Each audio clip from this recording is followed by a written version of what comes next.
هذا الفيديو ما في تكنيكات، ما في كلام. هذا فيديو حتحل معايا اختبار كامل. الشيء اللي انا انجزته في 3 شهور و3 سنوات يمديك تنجزه في اقل من كذا بكثير.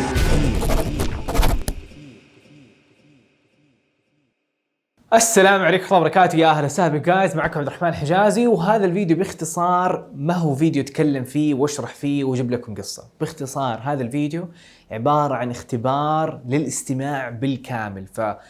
واختبار لما اقول لك بالكامل يعني اذا الدرجة اللي حتجيبها في هذا الاختبار حتكون نفس الدرجة اللي حتجيبها في اختبار الاستماع في الاختبار ايلتس الفعلي. فاختبار كامل، عشان كذا شايف مدة الفيديو مرة طويلة، لكن كل اللي عليك تسويه رقم واحد انك تجيب معك ورقة وقلم تحطه الحين قدامك.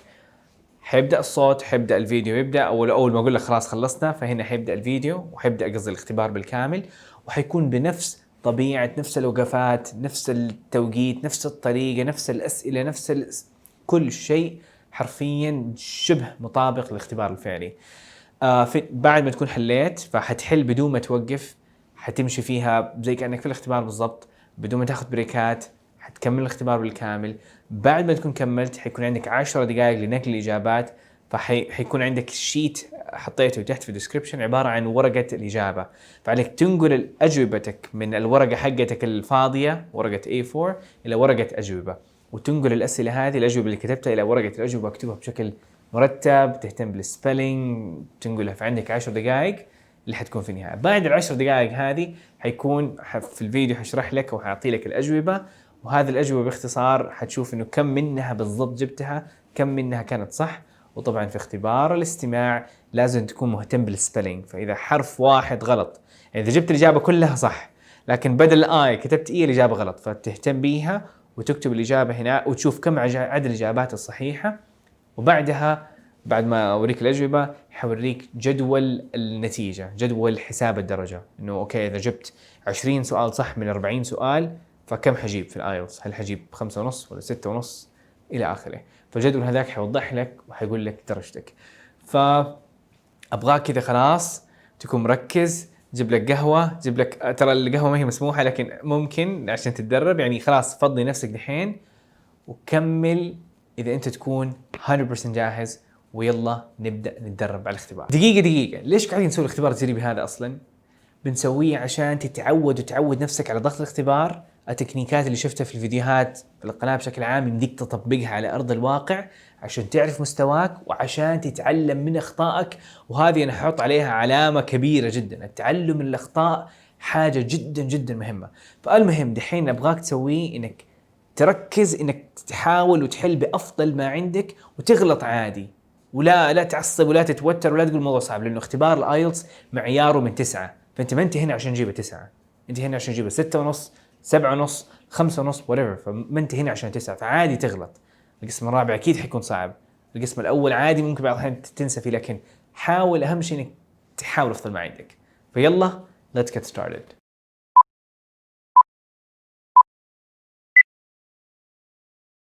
A number of different recordings, and you'll have to answer questions on what you hear.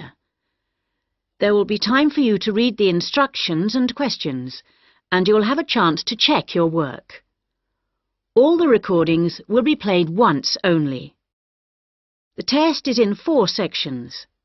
At the end of the real test, you will be given 10 minutes to transfer your answers to an answer sheet. Now turn to Section 1. Section 1. You will hear a conversation between an optometrist and a patient who has come for an eye test. First, you have some time to look at questions 1 to 6.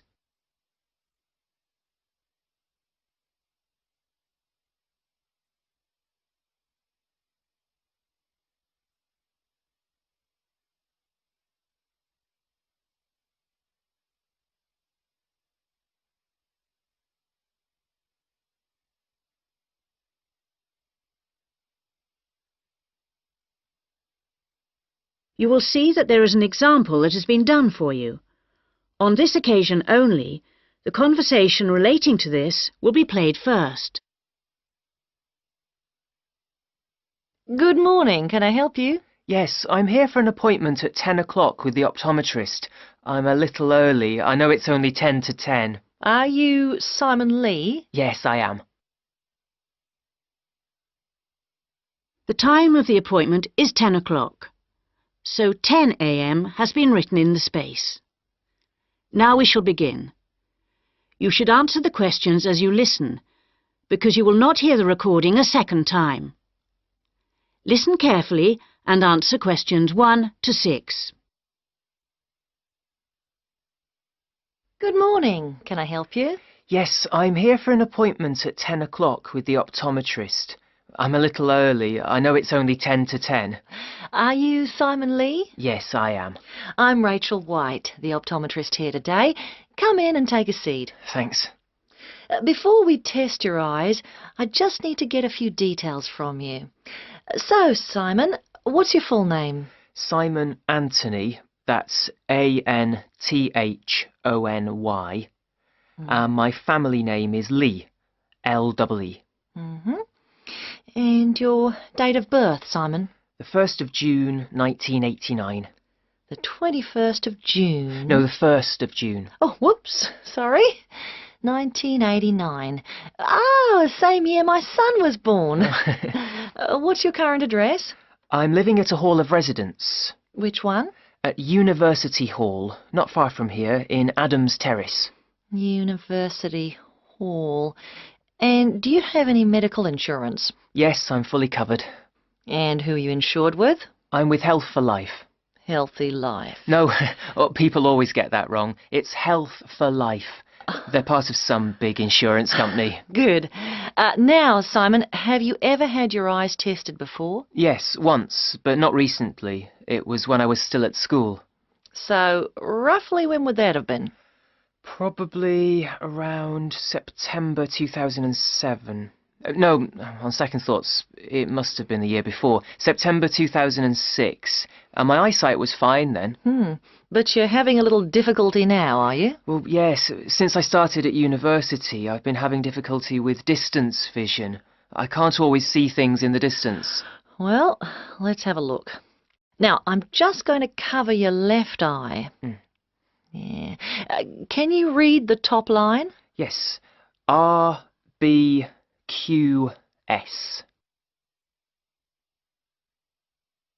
Before you hear the rest of the conversation, you have some time to look at questions 7 to 10.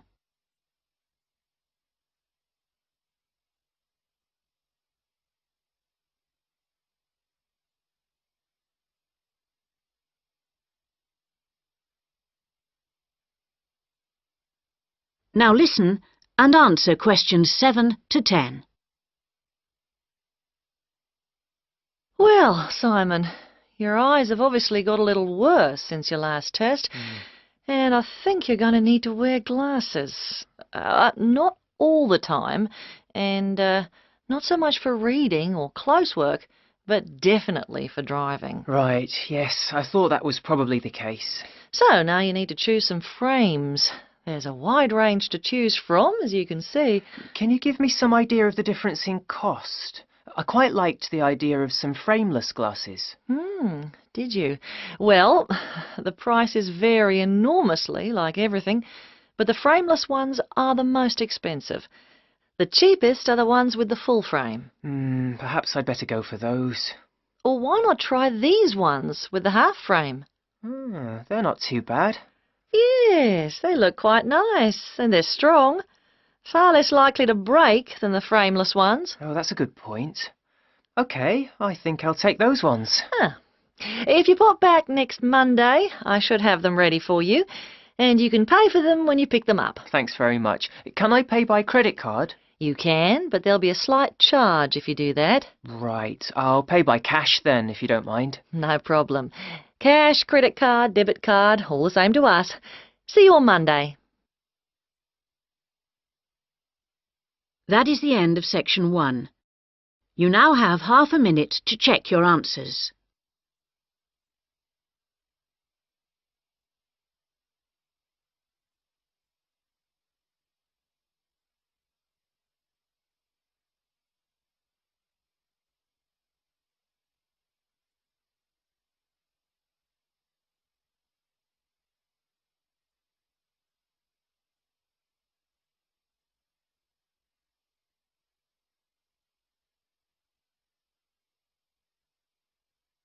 Now turn to Section 2.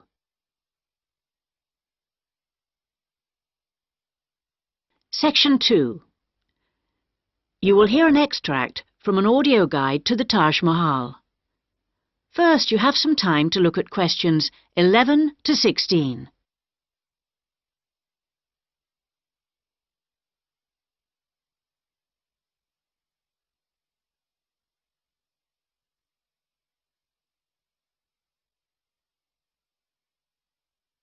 Now listen carefully and answer questions 11 to 16. Welcome to our audio tour of the Taj Mahal. The Taj Mahal is the most popular tourist attraction in India. It's also one of the most spectacular buildings of the world and is considered as a symbol of love. But how many people realize that it was actually built as a tomb or burial place for the emperor's wife? The Taj Mahal was built by the Mughal Emperor Shah Jahan to commemorate his beloved wife Mumtaz Mahal when she died. And although this was not his original intention, for he had planned to build a black marble tomb for himself, they both lie side by side in the tomb today. Emperor Shah Jahan's two greatest passions were architecture and jewelry, and both are represented here in all their splendor. The most skilled architects and craftsmen came from across India and countries as far away as Persia and Turkey. Much of the structure was built in white marble that was carried by 1,000 elephants all the way from the Indian region of Rajasthan, some 300 kilometers away. Crystal and jade came from China, sapphires from Sri Lanka, and turquoise from Tibet. But there's a lot more to the Taj Mahal than just the tomb. So let's have a look at the overall plan before we take a walk through the magnificent gardens. Your tour begins here at the point marked with an X on the plan. This is known as the main gateway. Walk through the gate and you come into an elaborate garden.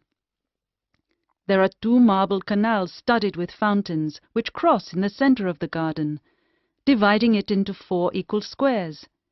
Each of these 4 quarters is then subdivided into flower beds, so there are 16 flower beds altogether. The tomb stands majestically at the north end, not in the center, as you might have expected. Instead, at the center of the garden, halfway between the tomb and the gateway, there's a raised pond which provides a reflection of the Taj Mahal. It's a magnificent sight. On either side of the tomb, there are buildings made of red sandstone. The one to the west, to the left on our plan, is a mosque. It faces towards Mecca and is used for prayer. On the east side of the Taj is a building known as the Rest House. It's like the twin of the mosque, but because it faces away from Mecca, it was never used for prayer. Before you hear the rest of the guide, you have some time to look at questions 17 to 20.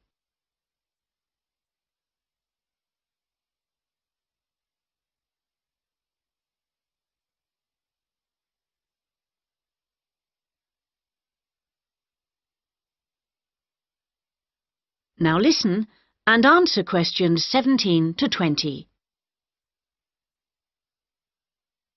Many people have asked what the rest house was for. Was it a place for pilgrims to stay? Was it a meeting hall of some kind? Perhaps the most likely answer to this question is that its purpose is purely aesthetic, to act as a visual balance for the mosque and preserve the symmetry of the design of the whole complex. Let's have a look at some of the engineering features of the garden. For one thing, they require a constant supply of running water. When it was built, water was drawn from the river manually, using an elaborate rope and bucket system, pulled by a team of bullocks. The water was then brought through a broad water channel and held in a number of supply tanks. These tanks were at varying heights off the ground and were ingeniously designed to store the very large amounts of water required. Using an elaborate system of underground pipes, the water was then distributed from the supply tanks to each of the fountains. To ensure that the water pressure was the same throughout the garden, There was a copper pot under each fountain connected to the water supply. It was undoubtedly a brilliant system. That is the end of section 2. You now have half a minute to check your answers.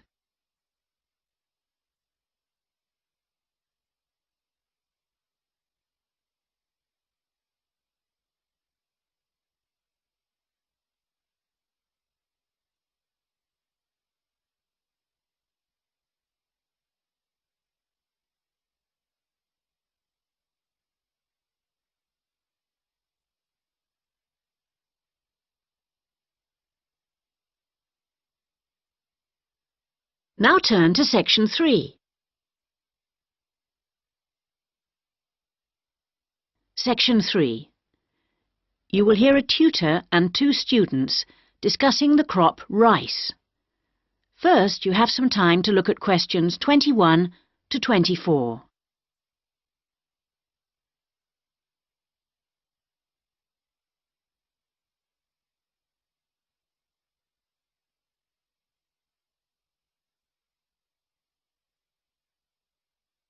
Now listen carefully and answer questions 21 to 24. Good morning, everyone. So, following on from our tutorial on European agriculture last week, Daisy and Eric are going to talk about the most commonly grown crop in Asia, which is, of course, rice. Eric, can you tell us what you've been working on? Yes, sure. We've been looking at the role of rice in a number of countries, how it's grown, ways of increasing production. As I'm sure you know, rice is the staple diet throughout Asia and, in fact, 90% of the world's rice is grown and eaten there. Daisy's got some background on that. Well, rice was originally a wild plant which started out in the tropical regions of Asia. But there are literally hundreds of varieties today, and each with different qualities. For instance, one will survive floods, while another will grow in relatively dry conditions. A third has a really lovely smell. But wherever it grows, rice needs a lot of water. What do you mean by a lot? Well, it takes about 5,000 litres to get a kilogram of rice. This can be supplied either naturally or by irrigation. And as most rice-growing countries suffer from unpredictable weather, including drought, water management really is the key. Research has become so important now that each rice-growing country in Asia has its own research institute. Whether we're talking about Japan, China or Bangladesh, and they're all coordinated by a group in the Philippines called the International Rice Research Institute. Interesting. Bangladesh, for instance, has been successfully using different rice varieties and fertilizers for 30 years. But because it's such a flat delta country, it's very difficult for the water to drain away after the monsoon season. So they need to find special rice crops that can survive the floods. And with global warming, the situation is more urgent than ever. Before you hear the rest of the discussion, you have some time to look at questions 25 to 30.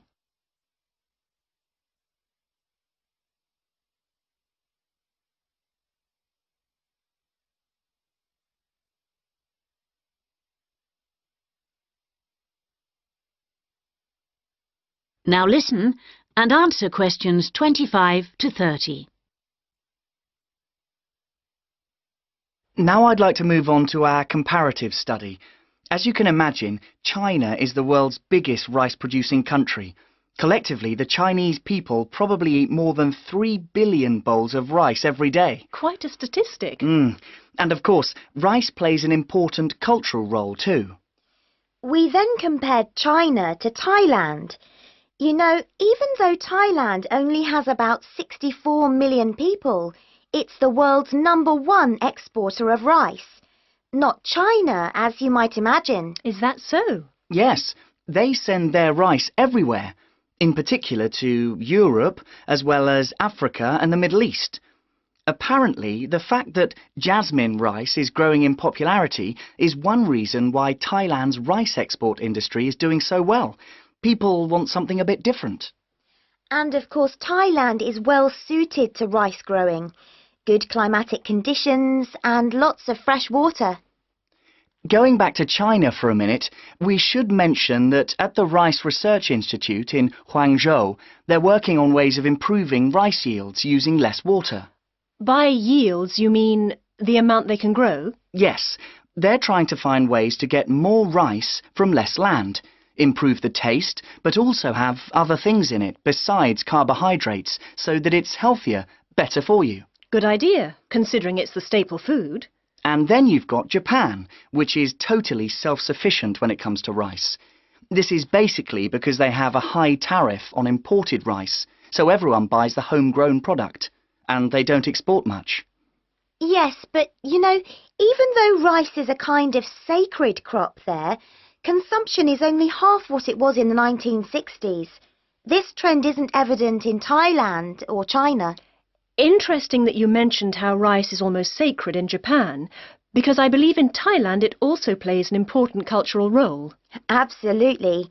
They have the royal ploughing ceremony every year, which the king always attends, and he actually scatters a new stock of seed to the farmers, who pour into Bangkok for the event. What about the global interest in organic farming? Is there such a thing as organically grown rice? Yes, indeed. And the Japanese are getting quite a taste for it, apparently. There's an experimental farm near the city of Akita in the Japanese rice belt, famous for its sake, by the way, which has pioneered organic rice production, and now it's sold all across the country. It's a bit like the recent popularity of jasmine rice in Thailand, but that's for the export market, of course. Interesting how attitudes change, isn't it? That is the end of section 3. You now have half a minute to check your answers.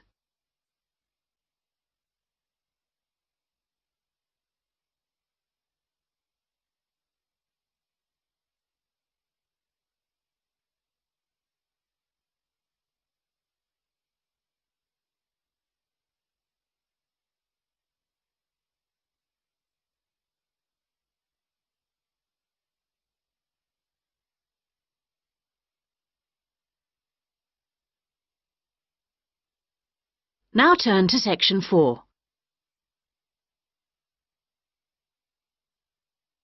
Section 4. You will hear part of a lecture about writing for radio. First, you have some time to look at questions 31 to 40.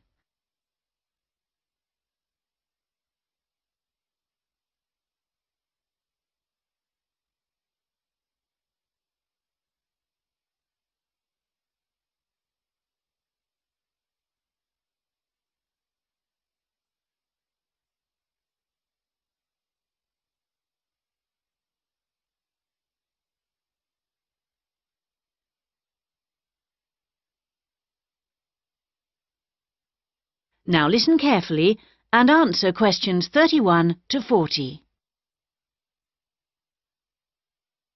We're going to move on today to look at some of the key principles of writing for radio.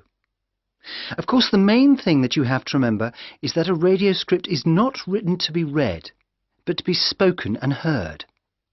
Now, putting this into practice is more difficult than it seems, because writing as we speak involves abandoning many of the normal rules of writing that have been taught to us from an early age. This is because we need to concentrate on how the piece sounds. Written words convey information, but they don't convey the full meaning of what you want to say. They don't tell you what to emphasize, what speed something should be read at, or where the pauses should come. So these have to be indicated in a script. Whatever is said on radio, whether it's a link to a magazine program, a film review, or even a voice piece in the news, needs to sound as if it's coming from the mind of the speaker, almost like part of a conversation, rather than something that's being read. Before you begin to write, it's a good idea to know who you're talking to visualize a typical member of the radio station's audience, If you're writing a film review for a local audience, for example, think about how you'd tell your grandmother about the film. Or if you're reviewing a pop concert, think about how you'd tell your friend about the band. The words have much more impact if each person feels they're being spoken to directly. So your tone needs to be informal. Rather than using impersonal words like listeners or the audience, you can make it more informal. Include them in what you're saying by referring to us and we. Once you know who you're talking to, the next thing is to work out what you're going to say. Don't forget that the person listening to you has no opportunity to ask questions. And in the same way, you can't repeat what you've just said. For these reasons, it's important that your script is logical and progresses smoothly. Too many facts too close together will cause confusion, so space them out evenly. The best scripts allow listeners to visualize what you're describing. For example, instead of giving the physical dimensions of a field, describe it as being the size of, say, a football pitch. If you're talking about a tall building, relate it to perhaps a 10-story block of flats. Now, all scripts need something that will grab the attention of the listener. You need something that'll make them say, "Hey, I want to stop and listen to this." So the first sentence has to do this for you. It needs to be intriguing, interesting, and then it needs to be backed up by a second sentence that explains what you're talking about. The last sentence should also give your listeners food for thought and can be in the form of a question or a statement that sums up the item. After you've finished your script, you need to polish it up. And the most effective method of doing this is by reading it aloud.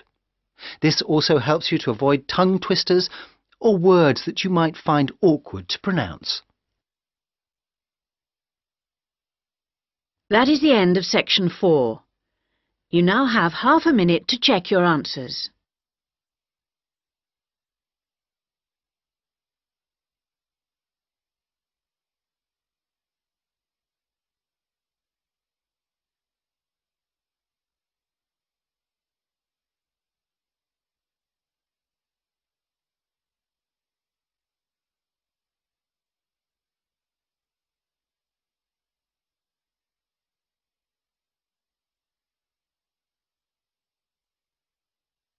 That is the end of the listening test. At the end of the real test, you'll have 10 minutes to transfer your answers to the listening answer sheet.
amazing job. ما شاء الله عليك، خلصت اختبار كامل استماع. ترى انا صراحه افرح للناس اللي يسووا اختبارات تجريبيه. حتى احد يرسل لي عبد الرحمن دوبي خلصت اختبار تجريبي، لأن الموضوع ما هو سهل. هو عباره عن يحتاج مجهود، يحتاج تركيز، يحتاج هذاك الشجاعه انه الواحد فعلا يخلص الاختبار.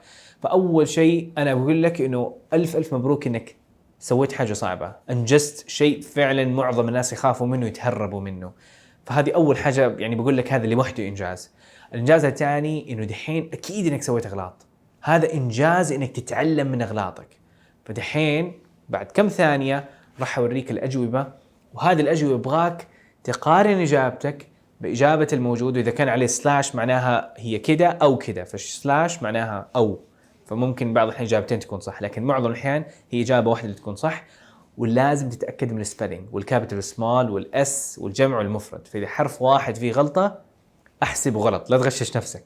فخليك عادل مع نفسك، أجلس الورقة اللي كتبت فيها الأجوبة، قارنها وحط الأجوبة وشوف، واللي جبته صح عد كم عدد الإجابات الصحيحة وكم عدد الإجابات خطأ. طبعا الأسئلة من 40 سؤال، فشوف كم الصح اللي جبته.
طيب كده انت عرفت عدد الاجوبه صح. طبعا اول شيء طبيعي نغلط. انا بدايتي كانت ب3/9، فطبيعي انه تكون عندك كميه ضخمه من الاغلاط. طبيعي انه تكون عندك مدري ايش، هذه ما حليت، هذه غلط، مدري ايش، هذه المفروض حرف واحد سبيلينج. ايوه السبيلينج من احد الاشياء اللي بتاثر في الليستنج، وهذا شيء طبيعي. اختبار الايلتس اصلا از ميد تركيزه على الاستماع وتركيزه على الاملاء. هم عارفين معظم الناس طبيعي جدا انه 20% من اخطائك تكون بسبب السبيلينج. فاذا كان اكثر من كذا ايوه عليك تهتم وتركز على اداه الاملاء. احط لك في الديسكربشن اداه تطوير الاملاء، وتكتب اكثر واكثر واكثر حتتطور. لكن دحين ابغاك انك تتعلم من الاخطاء هذه. والتعلم من الاخطاء ترى ما هو معقد، ومره مره مره مفيد. فالفكره التعلم من الاخطاء انك حلو ترجع للمكان. مثلا انت غلطت في السؤال رقم 7، روح عيد المقطع وروح للسؤال رقم 7 مرة ثانية واسمع كيف الإجابة هي الإجابة. زي كأنه أنت يعني لأنك أنت دحين حطيت إيش الصح وإيش الخطأ على ورقتك، فأنت عارف إيش الصح وإيش الغلط. ومو لازم إنك تكون حافظ الإجابة إيش هي الصح. حلو، فباك ترجع على علم إنه الإجابة اللي أنت كتبتها غلط، وتحاول تحل مرة ثانية. يعني حلو، هي ما كانت كار، هي كانت كلمة ثانية، فإيش كانت؟ تروح تسمع مرة ثانية وتحاول تحل وتتأكد مرة ثانية من الإجابات. فهذا الموضوع يساعدك. وإذا فرض الموضوع مرة صعب وأنت أصلا الاستماع ما أنت قادر تفهم إيش اللي قالوا، فتحت حطيت لك الترانسكريبت اللي هو نص الاختبار هذا. فنص الاختبار هذا يمديك إنك تشوف إيش اللي صار، إيش الكلام اللي كان بيقوله، إيش الكلمات اللي كان بيقولها، ترانسكريبت حيساعدك مرة انك تحدد الاجابه وتعرف الاجابه هذه الفلانيه ليش كانت كده، حتساعدك. واهم شيء انك وانت قاعد تتعلم الاخطاء مو انك تعرف ليش هذا خطا، لا تعرف انا فين كان غلطتي، انا المره الجايه كيف يمديني احل بطريقه احسن، او ليش انا فاتني هذا السؤال، او حلو فحتتعلم اشياء كثيره، انه ما كان عندي وقت اقرا الاسئله المفروض كنت اقرا اكثر الى اخره. فحتتعلم مره كثير. استغل الفرصه. خلصت اختبار فلا تسيبه، لا تروح اللي بعده، لا تتحطم، هذه بدايه. اوكي، فاذا احنا من البدايه نقول نتوقع نفسنا انه حجيب حلو، اوكي ممكن تكون متوقع انك تجيب مثلا درجه معينه ما جبتها من اول اختبار، جبت تحتها، طيب هذه ما هي نهايه القصه. you still can do it. بالعكس انت انجزت وخلصت اختبار. معظم الناس حتى ما بيحاولوا يبداوا، فممكن الاختبار ممكن يصدمك شويه، لكن لا تستسلم، لا تيأس. الموضوع بسيط. just needs a little bit time. keep working on it. مرة ثانية هذا ما هو اختبار نص الترم تذاكر له بيومين وتختبر. شيء حياخذ وقت، صدقني حيستاهل الوقت، يعني تأثيره ممكن يكون تأثير في مسار حياتك بالكامل. فinvest in learning من أخطائك. ومرة ثانية إذا حاب تاخذ اختبارات تجريبية أكثر، أنا إن شاء الله حنزل الفيديوهات الجاية. في اللايك وسبسكرايب هذه بقدرها جدا هذه الأيام تحديدا، وتعليقاتك كيف كان الفيديو، كيف إذا تبغى ننزل منه أكثر. لكن إذا حبيت إنك بشكل عام تروح تشوف فيديوهات أكثر واختبارات أكثر، عندك الموقع حطيت لكم تحت ايلتسonlinetest.com. فيب، نشوفك على خير. سبحانك اللهم وبحمدك، نشهد ان لا اله الا انت، نستغفرك ونتوب اليك.